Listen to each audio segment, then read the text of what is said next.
The sky was painted in shades of orange and purple as the sun sank over the open, level landscape of the Midwest town. The Thompson home, with its windows obscured by years of wear and its paint peeling, lay at the end of a dusty lane. Inside, Sarah Thompson, a thin 20-something with grizzled hands and weary eyes, sifted through a stack of past due invoices at the kitchen table. The sound of her mother's coughing, which had come to define their existence, reverberated from the adjacent room. Her mother called faintly, "Sarah, will you get me some water?" Sarah leaped to her feet, poured herself a glass from the faucet, and hurried to her mother's bedside. Her mother smiled weakly, pallid and fragile. "Mom, you must get some rest." Though the weight of her words seemed like a lie, Sarah murmured gently, "I'll figure everything out." Their moment of silence was broken by the sound of a car approaching from outside. Sarah froze when she looked out the window. Before their house, a beautiful black Cadillac came to a stop. The rusty pickup vehicles that often occupied their area stood in sharp contrast to this. Who could that be? Her mother inquired, her tone a mix of interest and anxiety. The automobile door opened, and William Carter got out before Sarah could react. His silver hair shone in the last of the sunlight, and he wore a perfectly fitted suit. He walked slowly yet deliberately, projecting confidence and power. William walked over to Sarah, who was standing on the porch with her brows knitted. William said, "Miss Thompson," in a deep, calm, yet authoritative voice, "your family situation has been brought to my attention." Sarah blinking, perplexed. "Who are you, excuse me?" "William Carter is my name." He pointed to the Cadillac and said, "I own a number of properties and businesses in this area. I had a proposal when I came here." Sarah crossed her arms. "What sort of proposal is it?" William's eyes remained fixed. "I want to get married to you." The world appeared to pause for a time. "Get married to you?" Sarah said it again, her voice rising in surprise. "Are you serious?" "Dead serious," William answered in a firm voice. "You're an intelligent, strong young lady, and I'm sure you'd make a great friend. I'll guarantee the financial stability of your family in exchange. Your brother's education will be fully paid, and your mother will have the greatest medical care available. It's a good bargain." Sarah stared at him, searching for any sign of humor or deceit, but his expression was unreadable. I need time to think about this," she stammered. "Of course," William said with a slight nod. "But you'll need to decide soon. Time is a luxury neither of us can afford." As he returned to his car and drove away, Sarah stood rooted on the porch, her mind racing. Later that night, as the house grew quiet, Sarah sat by the dim light of the kitchen lamp. Her mother's voice broke the silence. "Sarah," she called from the doorway, her frail frame leaning against the wooden frame for support. "What did he want?" Sarah hesitated, then relayed the proposal. Her mother's eyes widened in shock. "That's absurd," she exclaimed, but her voice weakened into a fit of coughs. Sarah rushed to her side, helping her into a chair. "Mama, listen," Sarah said, her voice trembling. "If I do this, you'll get the care you need. Danny won't have to drop out of college. Maybe this is our only chance." Tears welled up in her mother's eyes. "I don't want you to sacrifice your life for us. You deserve to find someone you love, to be happy." "I'm not happy now," Sarah said bitterly, wiping at her own tears. "At least this way I can help. Isn't that worth it?" Her mother didn't respond, her face etched with anguish. The following days were a blur of contemplation and whispered prayers. Sarah avoided eye contact with her neighbors, who had already begun gossiping about the young waitress and the rich old man. The decision weighed heavily on her, but as she heard her mother's coughing worsen and saw the stack of bills grow taller, she knew what she had to do. The morning of the wedding dawned clear and cold. Sarah stood in front of a small mirror in a borrowed bridal gown, the lace scratching against her skin. Her hands trembled as she adjusted the veil, her reflection staring back at her with wide, fearful eyes. In the quiet room, she whispered to herself, "Am I making the biggest mistake of my life? A knock on the door startled her. It was her younger brother, Denny, his suit too big for his lanky frame. "Sarah, it's time," he said softly, his voice cracking with emotion. Sarah took a deep breath, forced a smile, and nodded. "Let's go." She walked out of the room, toward a future cloaked in uncertainty. The sprawling mansion stood atop a secluded hill in upstate New York, its towering silhouette outlined against the gray sky. Sarah stepped out of the sleek black car, her small suitcase clutched tightly in her hand. The imposing structure loomed before her, its windows dark and uninviting. Inside, the grand foyer was as cold and unwelcoming as the exterior. Polished marble floors stretched beneath high ceilings adorned with crystal chandeliers. Everything about the mansion screamed wealth, yet it felt devoid of warmth or life. Mary, the longtime housekeeper, greeted Sarah with a forced smile. A woman in her late 60s with a sharp gaze, she gestured for Sarah to follow her.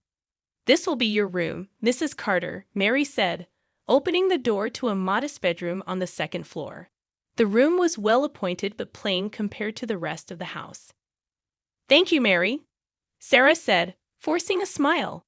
"And please call me Sarah." Mary gave her a tight nod before turning to leave. Over her shoulder, she added, "If you need anything, the staff is here to help. But it's best not to ask too many questions." Sarah blinked, her smile faltering. "What do you mean by that?" Mary hesitated but didn't answer. Instead, she stepped out and closed the door behind her, leaving Sarah alone. Over the next few days, Sarah tried to settle into her new life, but the mansion's vastness and eerie silence made it difficult. William, now her husband, was either in his study or out of the house for hours at a time. Their interactions were cordial but distant, as if their marriage were little more than a business arrangement. One evening, Sarah mustered the courage to join him at dinner. The long dining table felt absurdly empty with just the two of them seated at opposite ends. "Do you always eat alone?" Sarah asked, her voice echoing slightly in the cavernous room. "Mostly," William replied without looking up from his plate. "I have a lot of work to attend to." Sarah pressed on. "And what kind of work keeps you out so late?" William's fork paused midair. His eyes flicked up to meet hers, cold and unreadable. "Business," he said curtly before returning to his meal. That night, Sarah lay awake in her bed, staring at the ornate ceiling as the hours passed. A soft creaking sound broke the silence. It started faintly, like distant footsteps, then grew louder, as if someone were walking down the hallway outside her room. She sat up, her heart racing. Sliding out of bed, she tiptoed to the door and opened it just a crack. The hallway was empty, bathed in dim moonlight. The sound had stopped.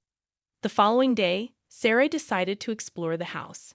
She wandered through room after room, each one grander than the last, but most were empty or locked. In the west wing, she came across a door unlike the others. It was heavily reinforced, with a brass handle and no visible keyhole. As she approached, a chill ran down her spine. She reached out to touch the handle, but Mary's voice startled her. "I wouldn't do that if I were you," the housekeeper said from behind. Sarah turned quickly, her hand dropping to her side. "Why is this door locked?" "It's the master's orders," Mary replied, her expression grave. "You'd best leave it alone." Sarah frowned. "What's inside?" "That's not for you to know," Mary said firmly. "Let it be." That evening, Sarah tried to push the strange encounter from her mind, but the sense of unease lingered. She couldn't shake the feeling that the mansion held secrets William had no intention of sharing. Late that night, she heard the low hum of a car engine outside her window. Peering out, she saw William stepping into a black sedan parked in the driveway. A tall man in a trench coat stood by the car, speaking with William in hushed tones. Unable to resist, Sarah grabbed her coat and slipped out of her room, keeping to the shadows as she followed. From the top of the grand staircase, she watched the two men through the large front windows. "Make sure she doesn't find out," William said, his voice sharp and commanding. Sarah's breath caught. Was he talking about her? What was he hiding? The car pulled away into the night, leaving Sarah standing alone in the darkness, her mind racing with questions she wasn't sure she wanted answered. The mansion was eerily silent as Sarah crept through the west wing. She had been watching the door for days, waiting for the perfect moment to investigate. Tonight, for reasons she couldn't explain, it was unlocked. Her heart pounded as she stepped inside, the faint creak of the door echoing in the dark corridor. The room was dimly lit by a single dusty chandelier. Shelves lined the walls, filled with old books, documents, and framed photographs. On a large mahogany desk in the center of the room, a stack of yellowed papers sat beside an ornate fountain pen. Sarah hesitated before approaching the desk, her eyes scanning the room for anything that might explain William's mysterious behavior. She picked up one of the photos. It showed William standing beside a young woman, smiling stiffly. The woman was beautiful, radiant, even, and far younger than William. Sarah flipped the photo over. Written on the back in elegant handwriting were the words, "William and Grace, 1998. Her hands trembled as she picked up another photo, then another. Each one depicted William with a different young woman. The dates on the back spanned decades. The names were all different, but the pattern was clear. Beside the photos were legal documents, marriage certificates, prenuptial agreements, and death certificates. Sarah's breath caught in her throat. The causes of death varied: accidents, illnesses, sudden disappearances. But they all ended the same way. "What is this?" she whispered to herself. Among the papers, she noticed a leather-bound journal. She flipped it open to find pages filled with William's neat handwriting. The entries detail his relationships with these women, starting with how he charmed them and gained their trust. The later entries turned darker, describing how he'd isolated them, controlled them, and eventually discarded them. Sarah's stomach churned as she read a chilling sentence. "They always think they can leave. They don't realize they're mine until it's too late." A sudden noise outside the door made Sarah jump. She quickly slipped the journal into her bag and scanned the room for a place to hide. But before she could move, the door swung open. There stood William. His face was a mask of cold fury. "What are you doing in here?" he demanded, his voice low and dangerous. Sarah clutched her bag tightly, trying to steady her voice. "I got lost. I didn't mean to intrude." William stepped inside, closing the door behind him. His eyes bore into hers, his expression unreadable. "This room is off limits," he said, his tone ice cold. "I made that very clear." Sarah swallowed hard. "I just wanted to understand why so many rooms are locked. Why you never talk about your past." "You don't need to understand," William snapped. "You only need to follow the rules." Trembling, Sarah mustered the courage to confront him. "What happened to them, William? Your previous wives? Where are they? Why are there no records of them after they married you?" William's jaw tightened. "That's none of your concern. Drop this, Sarah. For your own good." But Sarah refused to back down. "I deserve to know the truth. Am I just another one of your projects? Someone you'll toss aside when you're done?" For a moment, William's face softened, as if he were about to explain.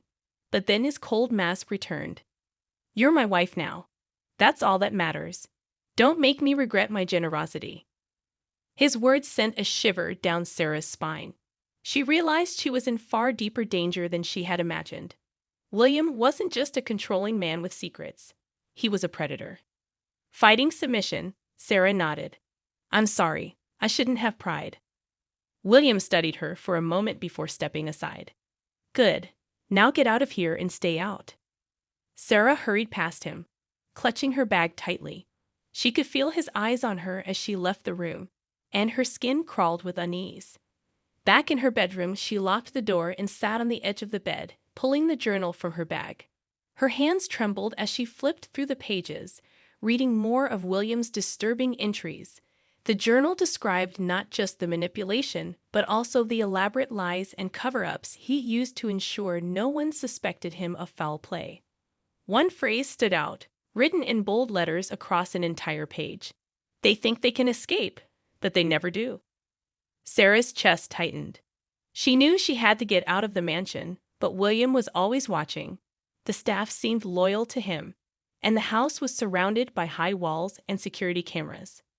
A knock on her door startled her, and she quickly hid the journal under her pillow. "Mrs. Carter." Mary's voice called softly. "Are you all right?" "Yes," Sarah replied, her voice shaking. "I'm fine." Mary lingered for a moment before walking away. Sarah waited until she was sure the house was quiet before pulling the journal out again. She began to formulate a plan, but her thoughts were interrupted by the sound of footsteps in the hallway. They stopped just outside her door. Sarah froze, holding her breath as the doorknob rattled. "Sarah." William's voice called, low and menacing. "Are you awake?" She didn't answer. The doorknob stopped moving, and after a long pause, the footsteps retreated. Tears welled in Sarah's eyes as she realized the full extent of her situation. She was trapped in a house with a man who had every intention of making her his next victim. But she wasn't going to let that happen. Clutching the journal to her chest, she whispered to herself, "I will get out of here, no matter what it takes." The atmosphere in the mansion grew colder with each passing day, and Sarah's unease deepened. She confided in Mary, the housekeeper, whose kindness and silent strength had become her only source of comfort. One afternoon, as Sarah dried dishes in the vast kitchen, she whispered, "Mary, something isn't right here. I found things in that locked room. I don't think I'm safe." Mary paused, her expression grim. She glanced around the room to ensure they were alone. "I've worked for Mr. Carter for over 20 years, she said quietly. "I've seen things I can't explain, things I wish I hadn't seen." Sarah leaned closer, her voice urgent. "Why stay? Why not leave?" Mary shook her head. "You don't understand. He has ways of keeping people silent. I've seen staff disappear overnight for asking too many questions. But you're different, Sarah. You're his wife. If anyone can get out, it's you." Sarah's heart raced. "Then help me, please." Mary hesitated before nodding. "I'll do what I can." Over the next few days, Sarah began meticulously observing William's habits. She noted when he left for his late-night outings and when the security cameras rotated. She memorized the guard schedules and the layout of the sprawling estate. To maintain the illusion of compliance, she played the role of the dutiful wife. At breakfast, she smiled politely, serving William coffee. She complimented his suits and pretended to listen attentively to his stories about business deals. Inside, every interaction felt like a betrayal to herself, but she knew it was the only way to buy time. One evening, while wandering the mansion under the guise of getting to know her new home, Sarah stumbled upon the basement door. It was slightly ajar. Curious but cautious, she slipped inside. The air was damp, and the faint smell of mildew hung in the air as she descended the creaky stairs. The dim light from her phone revealed rows of old wine barrels and dusty storage crates. Her eyes landed on a peculiar section of the wall, a seam barely visible, as though it concealed something. She pressed against the wall, and to her shock, it swung open with a low groan, revealing a dark passageway. That night, Sarah lay awake, her thoughts racing. The discovery of the passageway felt like a lifeline. But she knew she couldn't act impulsively. She needed a solid plan. And above all, she needed proof of William's crimes to protect herself once she escaped. Her resolve hardened when she overheard William's late-night phone call. Standing just outside his study, she heard his deep voice through the crack in the door. "Transfer everything before she gets suspicious," he said, his tone clipped and urgent. "Time is running out." Sarah's blood ran cold. Was he talking about her? Was he planning to take everything she owned, or worse? The next morning, Mary approached her in the garden. "I have something to show you," she said, her voice barely above a whisper. In Mary's room, hidden under a loose floorboard, were old letters and documents. They confirmed Sarah's suspicions. William had indeed been involved in the disappearances of his previous wives. "They all tried to leave," Mary said, tears brimming in her eyes, "and none of them made it." With Mary's help, Sarah devised her escape plan. They agreed she would wait until William left for one of his late-night meetings. Mary would create a distraction for the guards, while Sarah used the secret passageway to flee the estate. "I'll leave the journal with the police," Sarah said. "They need to know the truth." Mary grasped Sarah's hand. "Promise me you'll get out of here. Don't look back." Sarah nodded, her determination outweighing her fear. The night arrived. William kissed Sarah's hand at dinner, his cold smile sending a shiver down her spine. "Don't wait up for me," he said, his voice dripping with false affection. As soon as he left, Sarah and Mary sprang into action. Mary feigned an argument with a guard near the front gate, drawing his attention away from the security cameras. Clutching the journal and a small bag of essentials, Sarah slipped into the basement. She found the passageway and ducked inside, her heart pounding as the hidden door closed behind her. The tunnel was narrow and damp, with faint light filtering through cracks in the ceiling. Each step felt like a gamble, the fear of being caught pressing against her like a weight. Suddenly, a noise echoed from behind her. Footsteps, heavy and deliberate. Sarah froze, her breath hitching. She turned off her flashlight and pressed herself against the wall, straining to hear. The footsteps grew louder, and a familiar voice called out, "Sarah, you can't run from me." It was William. Sarah's pulse thundered as she gripped the journal tightly. "I have to keep moving," she whispered to herself. Summoning every ounce of courage, she darted deeper into the tunnel, William's voice following her like a shadow. The estate was eerily silent as Sarah prepared for her escape. She waited in her room, her bag packed with essentials and the Danning journal tucked safely inside. Her heart pounded with each tick of the grandfather clock in the hall. When she heard William's car pull away, she sprang into action. Descending into the basement, Sarah moved quickly to the hidden passageway. The air was damp, and the narrow tunnel seemed to stretch endlessly into the darkness. Her flashlight flickered, casting long, wavering shadows against the stone walls. As she approached the exit, she heard faint voices echoing behind her. Panic surged through her. "They know," she whispered to herself, tightening her grip on the journal. She quickened her pace, her footsteps muffled by the dirt floor. The voices grew louder, accompanied by the sound of heavy boots on stone. "Find her!" William's voice rang out, cold and furious.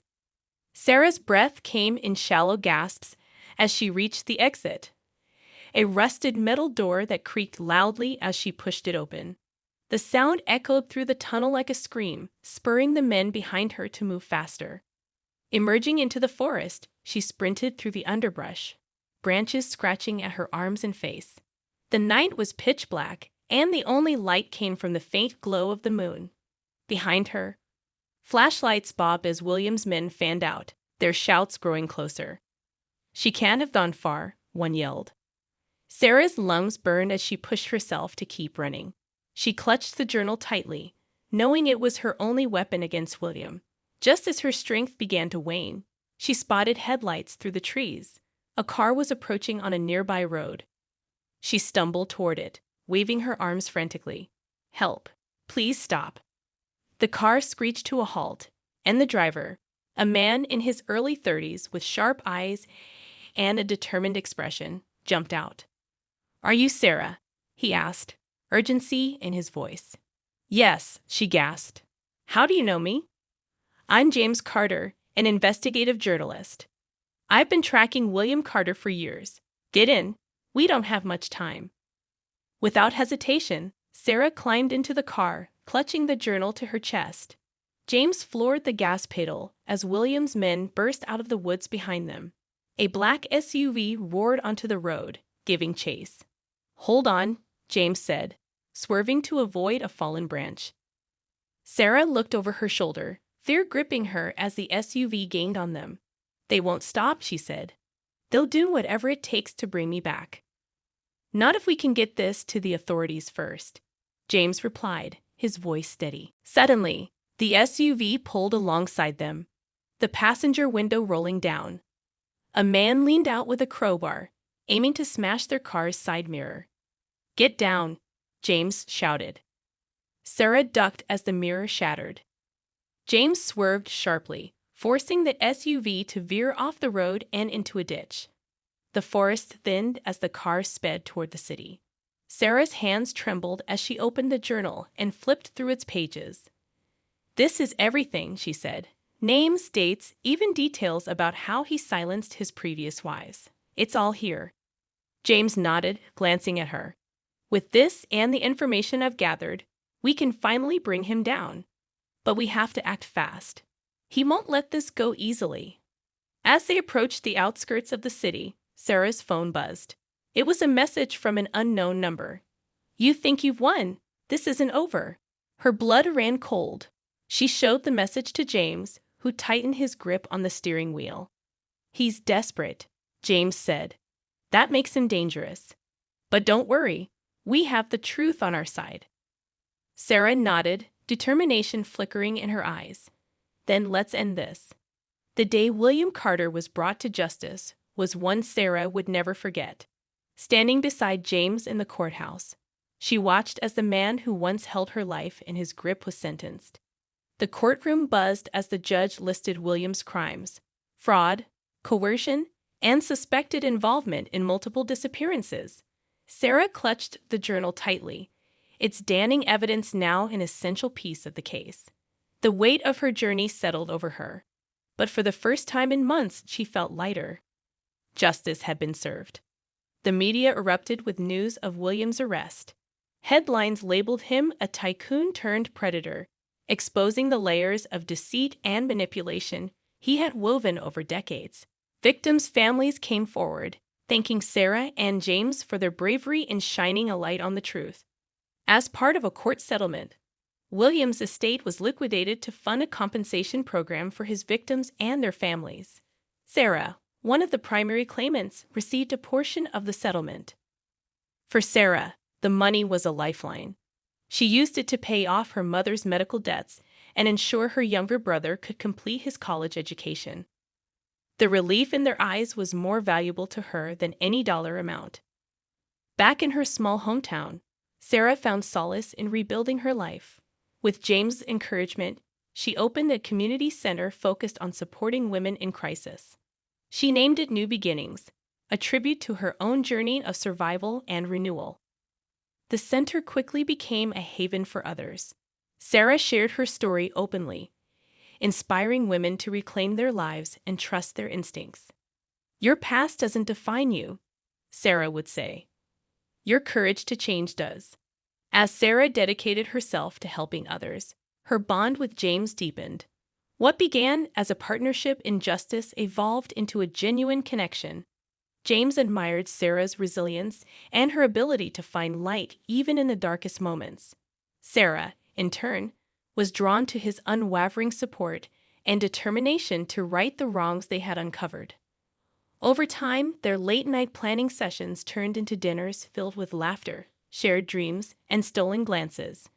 One year after their harrowing escape, James invited Sarah to a quiet park just outside her hometown, the same place where he had first picked her up that fateful night. As the sun set, James led Sarah to a small bench overlooking a serene lake. With a nervous smile, he pulled a simple yet elegant ring from his pocket. "Sarah," he began, his voice steady but full of emotion. "You've shown me what real courage looks like. You've taught me that even the most broken paths can lead to something beautiful. Will you let me stand by your side forever?" Tears welled in Sarah's eyes as she nodded, her voice steady. "Yes, but no locked doors in our house." They both laughed, the moment filled with relief and joy. Their wedding was a modest but heartfelt celebration, held in Sarah's hometown. The community that had rallied behind her gathered to witness her new beginning.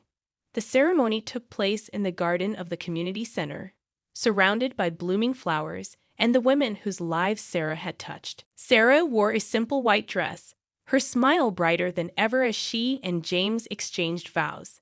There wasn't a dry eye in the crowd. In her speech, Sarah reflected on her journey. "Sometimes life takes you through darkness to show you the value of light. I wouldn't be here today without the people who believed in me, and for that, I am forever grateful." This isn't just the end of a chapter, it's the start of a whole new story. As they danced under strings of twinkling lights, James whispered, "You didn't just survive, Sarah. You thrived. And I'm so proud to be part of your story." Sarah leaned her head on his shoulder, smiling. "And I'm glad you were there to help me write it." Thank you for joining us on Sarah's incredible journey, a tale of resilience, justice, and the power of love to heal even the deepest scars. From a life of fear to one of purpose and joy, Sarah's story reminds us all that courage and determination can light the way through the darkest of times. If this story touched your heart, don't forget to like and share it with others who might find inspiration in Sarah's strength. And remember, this is just one of many heartfelt stories we bring to you. Subscribe to Soul-Stirring Stories and turn on notifications so you never miss another tale that uplifts, inspires, and reminds you of the beauty of the human spirit. Until next time, take care, stay strong, and always believe in new beginnings. See you in the next story.